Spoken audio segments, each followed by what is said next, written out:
Sa masiglang mundo ng entertainment at pampublikong diskurso sa Pilipinas, iilan lamang ang mga personalidad na humahatak ng atensyon gaya ng ang kabugabol star na si Vice Ganda, kilala sa pagsasama na matalas, na talino at komentaryo sa kultura sa live television. Madalas magbitiw si Vice ng mga linyang tumatak at agad na pumupukaw sa interes ng publiko.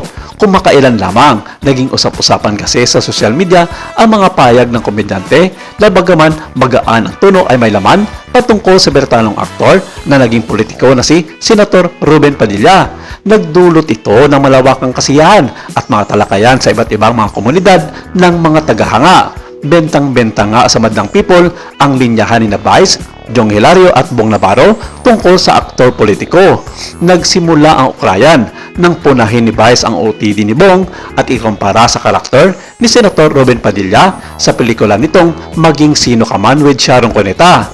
Biro ni Vice kay Bong, hinira mo pa yung costume ni Ruben Padilla sa Maging Sino Ka Man with Sharon Cuneta. Sinakyan naman ito ni Bong Navarro at ginaya niya si Ruben Padilla habang sinasabing, "Aba, syempre tol, dapat ganun tayo." Ang ugnayan sa pagitan ng mga kilalang personalidad sa industriya ng libangan at mga politiko ay matagal ng bahagi ng kulturang popular ng mga Pilipino, kung saan madalas ang pinagsasama ang komedya at komentaryong panlipunan.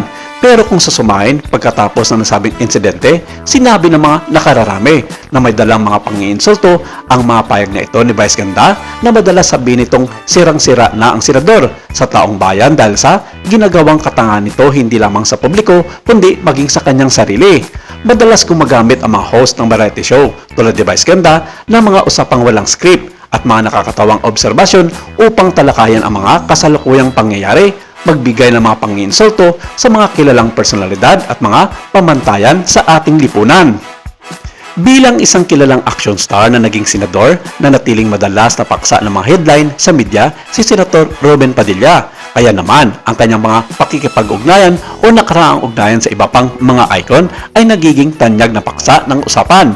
Ang mga maikling video clip, mga memes at mga matatalinong hirit na ibinabagi sa mga live broadcast ay karaniwang kumakalat sa TikTok, mga Facebook at X na nagiging dahilan upang mga kaswal na biro sa ere ay maging malalaking trending topic.